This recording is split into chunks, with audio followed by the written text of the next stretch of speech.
Sallallahu ala Muhammad, sallallahu alaihi wasallam, sallallahu ala Muhammad, sallallahu. Iyyaka na'budu wa iyyaka nasta'in. Shiratal mustaqim. Shiratal ladzina an'amta 'alaihim ghairil maghdubi 'alaihim waladdallin.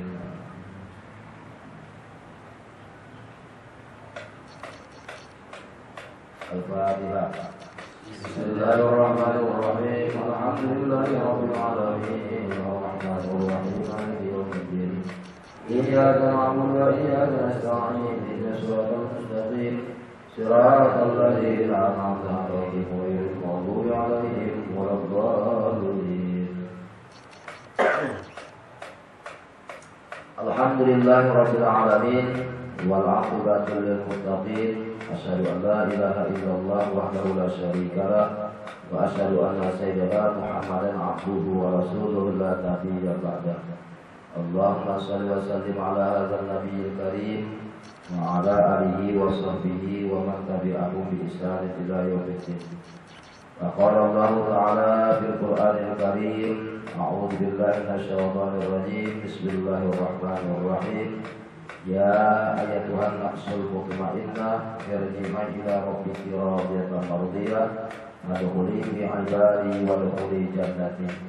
Sadaqallahu aliyul azim wa sadaqa rasuluhun nabiyul karim wa nahnu ala dzalika nasyahidin wa syakirin walhamdulillahi rabbil alamin. Puji dan syukur kita panjatkan kehadirat Allah Subhanahu wa taala, yang mana pada malam hari ini Allah masih memberikan kita umur yang panjang, memberikan kita kesehatan, kekuatan iman dan Islam, sehingga kita dapat berkumpul kembali bersama-sama. Selawat berangkaian salam semoga disampaikan ke hadirat junjungan kita Nabi yang agung, Rasul pilihan Allah, Nabi Muhammad SAW. Mudah-mudahan dengan banyaknya kita selalu berselawat kepada beliau, syafaat yang diharapkan di yaumil akhir. Amin ya rabbal alamin. Bapak Ibu hadirin dan hadirat yang dimuliakan oleh Allah.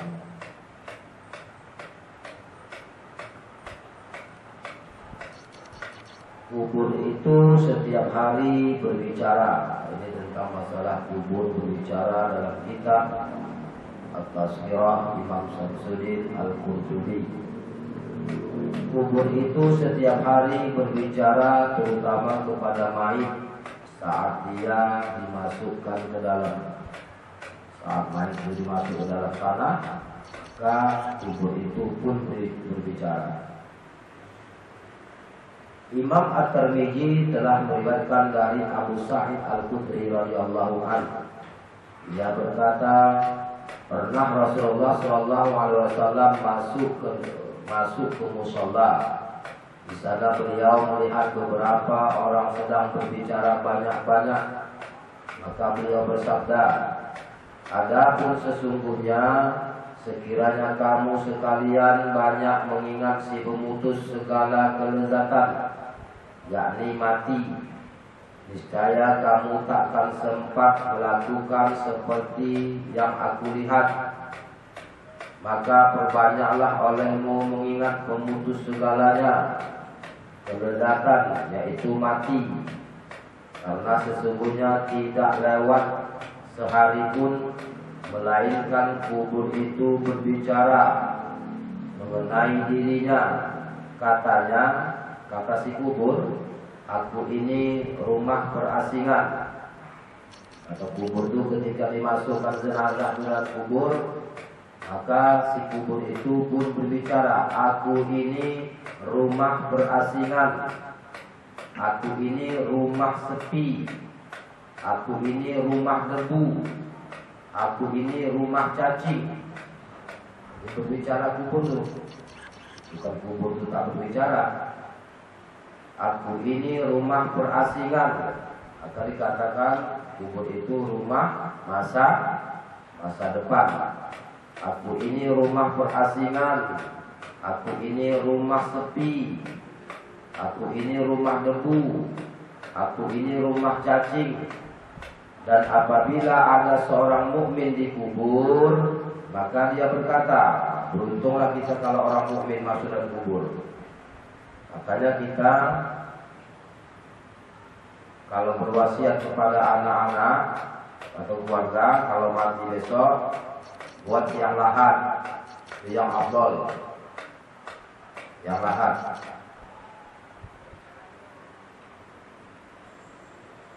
Dan apabila ada seorang mukmin dikubur, maka dia berkata, selamat datang, marhaban. Dan apabila ada seorang mukmin dikubur, maka dia berkata, selamat datang, marhaban, wa ahlan.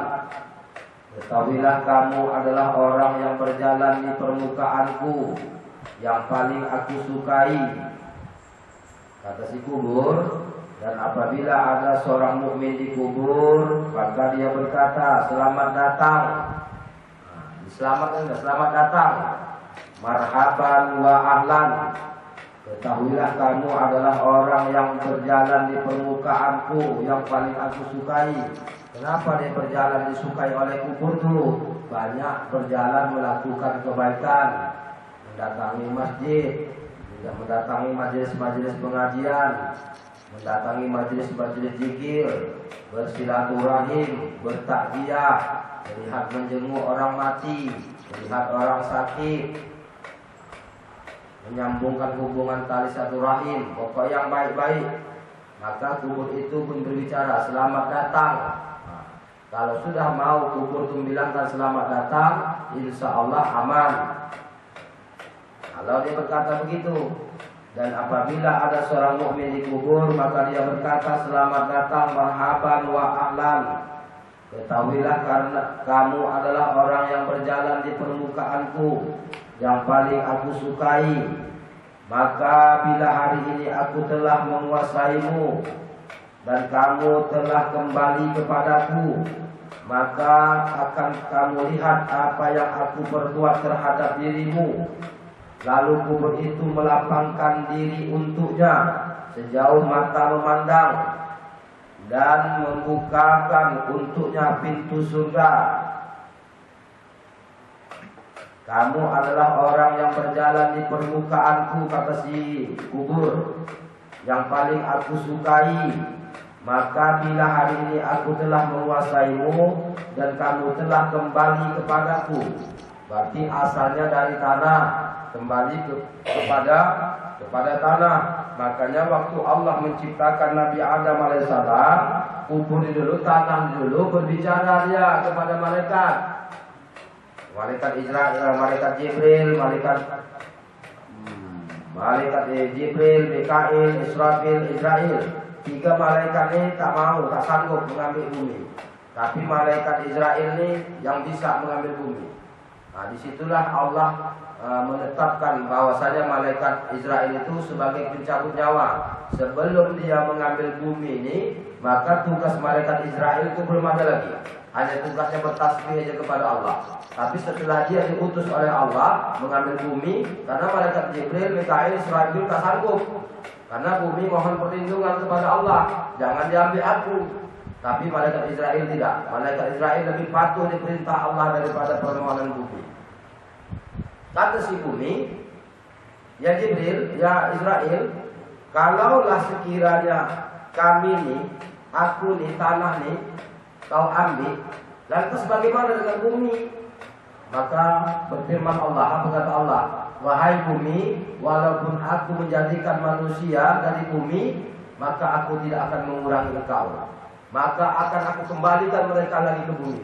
Maka kita ini datang dari tanah, berdiri di atas tanah, besok masuk dalam tanah. Coba tes ganti 3 hari tak usah mandi pakai sabun. Coba cium badan 3 hari ya. Tak usah pakai sabun, tak usah pakai sampo, mandi air saja. Coba cium bau badan, pasti buat karena kita wangi ini kan pakai ini, itu yang buat wangi.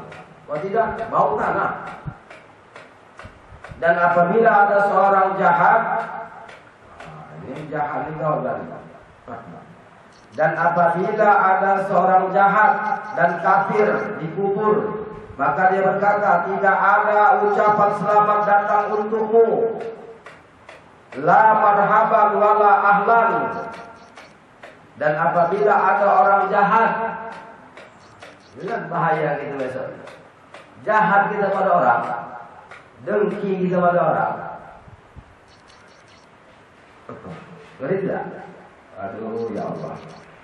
Dan apabila ada seorang jahat atau kafir dikubur, maka dia berkata, tidak ada ucapan selamat untukmu. Tak ada satu kubur begitu masuk, tak ada ucapan selamat untukmu. Tegas ini, tak ada ucapan selamat karena kau jahat. Apalagi mengasah sepadan. Wih. Ya Allah. Hati-hati. Apalagi mengambil harta saudara. Hati-hati. Banyak pun amal kita tidak itu di padang Allah, keadilan kita. Tidak. Dan apabila ada seorang jahat atau kafir dikubur, maka ia berkata, tidak ada ucapan selamat datang untukmu. La itu tiada. La marhaban. Kalau tadi apa katanya? Marhaban wa ahlan. Selamat datang. Kalau ini tidak. La marhaban wala ahlan. Beda tadi. Yang pertama tadi yang di atas apa? Marhaban wa ahlan. Kalau yang orang jahat, la marhaban wala ahlan. Ketahuilah bahwa kamu adalah orang yang berjalan di permukaanku yang paling aku benci. Maka bila hari ini aku telah menguasaimu dan kamu telah kembali kepadaku, maka akan kamu lihat apa yang aku perbuat terhadap dirimu. Rasulullah melanjutkan, maka kubur itu menghimpitnya sampai saling menangkuk dan berantakanlah tulang belulangnya. Begitu dikubur tuh bukan tanah yang kita timbun tuh, tidak, bukan begitu. Diperes kubur tuh dia. Kubur sama tanah beda. Awas ya, kubur sama tanah beda. Kalau tanah biasa nih, kalau kubur tempat si mayit. Kubur itu tempat si mayit, dia yang berbicara. Begitu masuk, begitu digali, masuk dia. Kalau sudah la marhaban wala ahlan. Tapi kalau marhaban,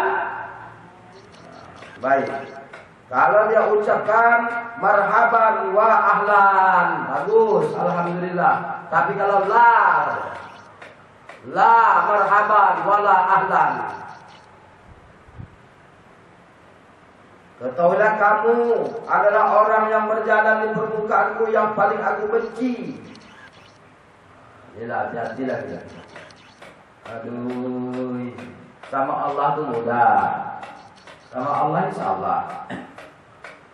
Tak banyak pun amal ibadah kita, tapi kita tak pernah nyakiti hati orang. Allah tuh Maha Ar-Rahman Ar-Rahim. Macam mana pun tinggi zikir kita, macam mana pun tahajud kita, sholat kita, puasa kita, haji, umrah kita, kalau kita jahat di atas permukaan bumi Allah, Allah lebih tahu. Karena ibadah itu untuk kita, sedangkan kebaikan itu untuk umat.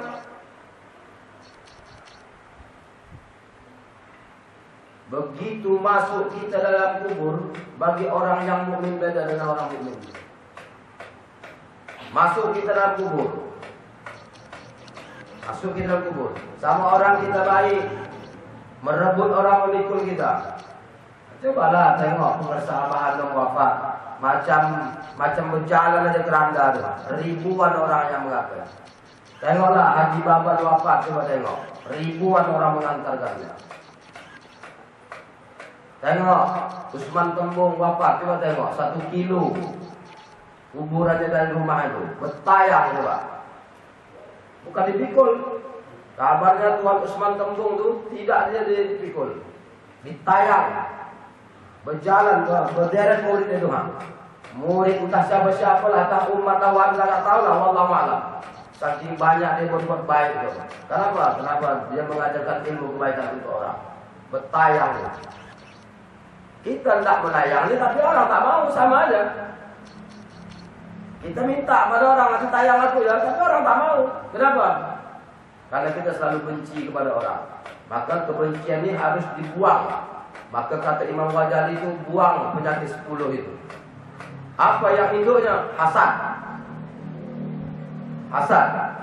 Qul a'udzu birabbil falaq min syarri ma khalaq wa min syarri ghasiqin idza waqab wa min syarri nafathati fil 'uqad wa min syarri hasidin idza hasad. Ini kunci. Induknya adalah ini kunci. Kunci induknya adalah hasad. Kalau sudah tertanam hasad, maka datanglah kedengkian, keirian, sombong, angkuh. Pokoknya lengkaplah. Maka kata Imam Ghazali, buang, jangan terbuang. Buang. Buangnya dengan apa? Dengan zikir la ilaha illallah. Tapi zikir la ilaha illallah tak dibimbing. Barang siapa berzikir la ilaha illallah tidak dibimbing, maka siapa pembimbingnya? Setan. Kita merasa benar, soal kita merasa benar. Tak tahu yang membimbing kita adalah syaitan. Merasa kita yang paling benar. Orang kemana ada apa-apanya benar. Tak mau itu begitu. Walaupun dia tua, walaupun dia muda, jangan ada sifat seperti itu. Kita kan sudah semakin tua ini kan harus melebur. Arti melebur itu pelan-pelan hijrah. Makanya manusia yang paling bagus itu awalnya dia baik, di tengah dia baik, di akhir dia baik. Itu nomor 1. Awalnya baik, tengahnya baik, ujungnya baik. Nomor 2, di awal tak baik, di tengah baik, di ujung baik.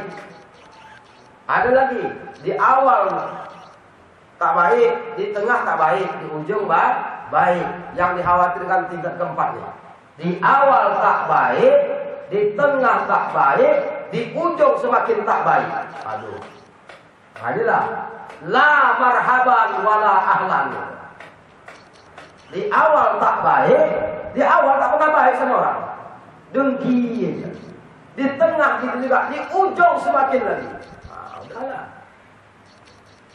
Selesailah kau kata-kata kamu kubur.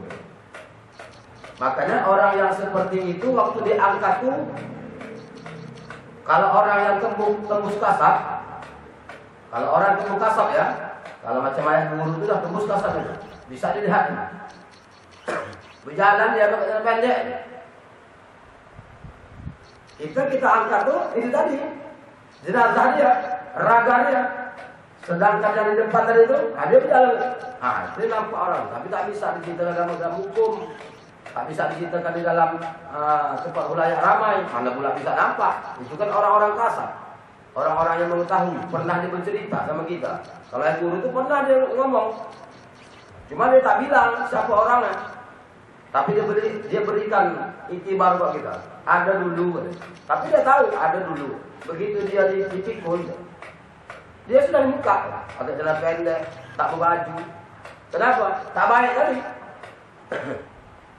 Tapi kalau yang baik itu apa kata? Percepatlah aku. Percepatlah aku. Percepatlah aku. Makanya kalau kita ngangkat jenazah itu, ngangkat rendah itu, kita yang mau cepat atau mayit yang mau cepat? Mayit yang mau cepat. Kalau kita kadang-kadang ketinggalan selap kita. Mayit itu mau cepat. Tapi kalau orang tidak beriman, celakalah aku. Celakalah aku. Jadi kalau kepada Allah Maha Pemurah, Maha Pengasih, Maha Penyayang. Tapi kalau sama manusia, minta izin dulu. Makanya kalau orang berangkat haji itu, minta izin dulu sekampung dulu. Ya aku ya, minta izin aku dulu ya. Ada salahku dulu, gini. Tapi kadang gengsi itu ada. Rasulullah SAW melanjutkan, maka kubur itu menghimpitnya sampai saling menangkuk dan berantakanlah tulang berulangnya. Perawi berkata, demikian kata Rasulullah SAW sambil jarinya, yakni memasukkan yang satu kepada yang lain. Dan beliau bersabda pula, Allah mendatangkan untuk si kafir itu 90 ekor ular naga atau 99 ekor. Andaikan seekor diantaranya menyembur bumi, maka bumi takkan menumbuhkan apa-apa ataupun gersang. Kalau seandainya ular tadi itu menyembur dia di bumi itu, maka semua pohon-pohon itu gersang semua. Itu bagi orang-orang yang jahat. Orang-orang yang jahat. Insya Allah kita tidak. Insya Allah lah. Apalagi rajin bersedekah, sedekah itu akan datang. Serendah-rendah sedekah kita tak bisa lagi baca subhanallah. Makanya kita paling bagus kalau bangun dari tidur tuh, bangun dari tidur, sentak kita baca subhanallah, walhamdulillah, wala ilaha illallah, wallahu akbar. Bagus. Nah, itu dijaga oleh Allah itu.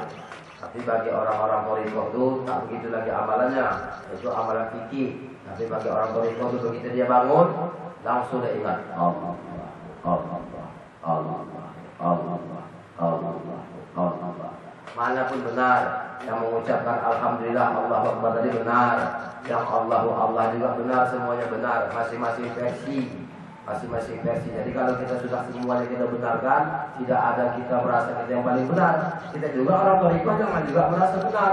Oh kami, amalan kami ini masalah tadi ketuhanan. Kalau benar itu kan kalian, jangan gitu. Bisa-bisa kita yang lebih bahaya lagi. Bisa-bisa kita yang lebih parah lagi. Karena cerminan kita adalah di belakang. Sementara cerminan fikih itu sadar itu ada di depan. Kita ini perhatian orang, ditengok orang. Ya thariqah, tapi begitu. Makanya orang thariqah itu harus menguatkan fikih dia.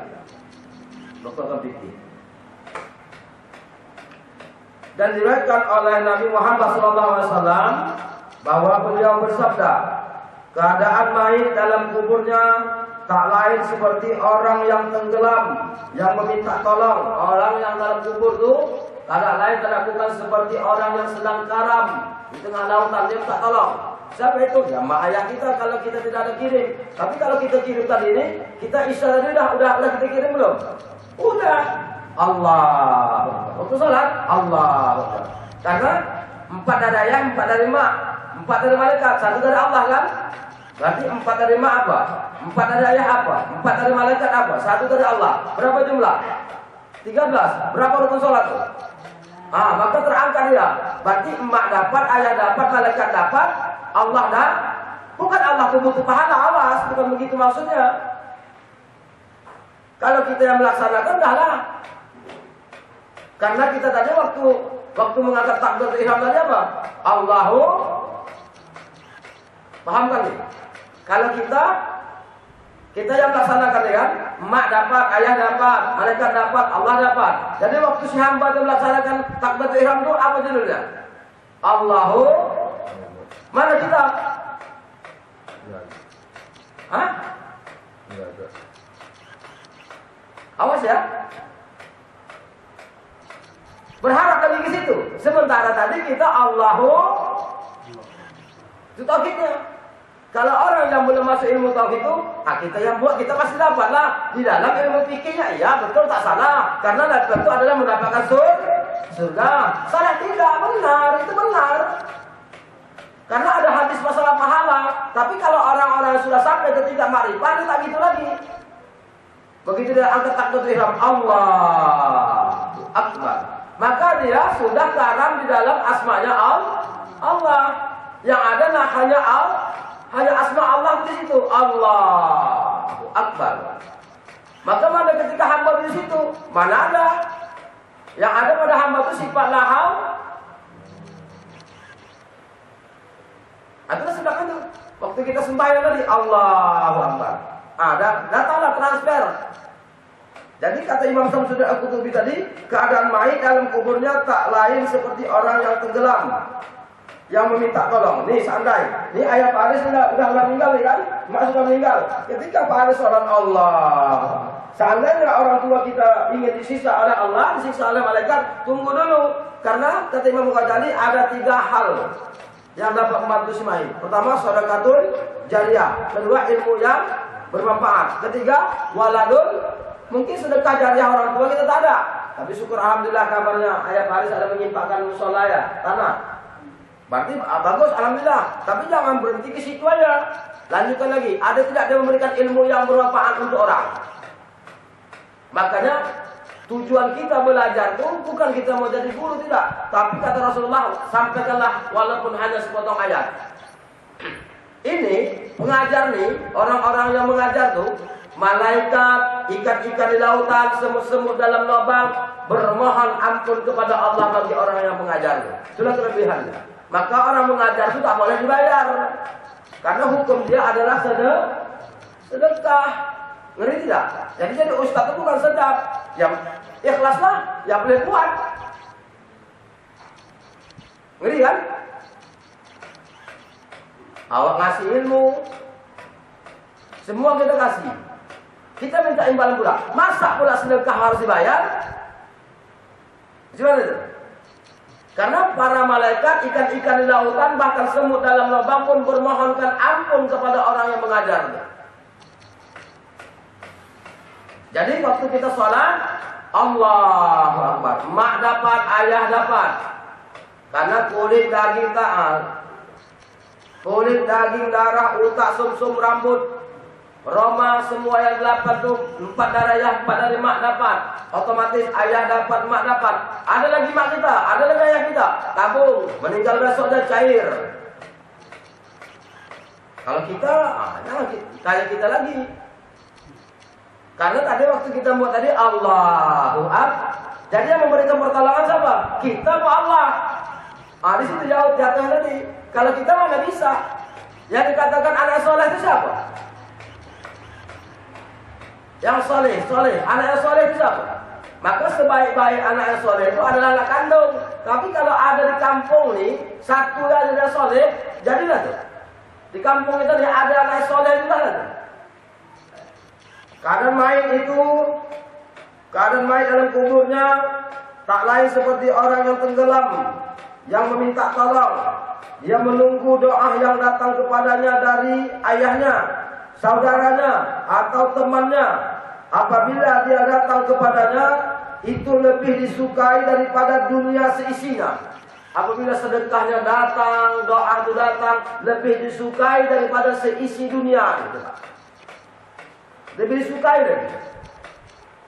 Dan sesungguhnya hadiah dari orang hidup kepada orang yang telah meninggal dunia adalah doa dan istighfar. Doa dan istighfar. Jadi makanya kita orang-orang thariqah itu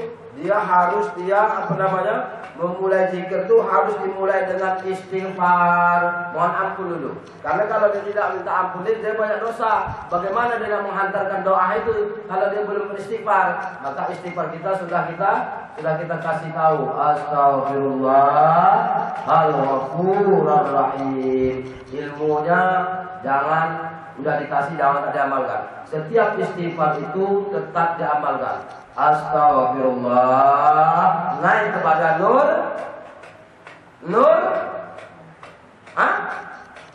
ilahi. Jangan lupa. Astagfirullah, naik hal ghafur, lebur nih dengan hal ghafurur rahim tadi. Lebur dosa nih. Yang ada pada tubuh ini lebur dia. Baru diucapkan la ilaha illallah. Jadi sampailah zikir la ilaha illallah kehadiran Allah. Kenapa? Karena kamu tidak berdosa lagi dengan istighfar. Jadi demikian ya, jam 10. Nah itu kaji kita malam ini. Orang yang jahat itu dengan orang mukmin itu berbeda. Kalau orang yang mukmin dia dimasukkan oleh Allah ke dalam kubur, maka apa kata dia? Marhaban wala ahlan. Sedangkan yang tadi, yang orang jahat, la marhaban wala ahlan. Tak ada ucapan selamat bagi kita Allah. Coba bayangkan, dari situ aja nampak. Begitu masukkan, siapa nolong kita? Banyak pun amal, banyak ibadah, tapi kita dengki terhadap orang. Hati-hati sifat kedengkian. Buang terus, buang sifat kedengkian itu. Jangan ditanamkan sifat kedengkian itu. Berlemah lembutlah kepada orang. walaupun kepada siapa-siapa pun. Demikian barakallahu li wa lakum. Wassalamualaikum warahmatullahi wabarakatuh. A'udzubillahi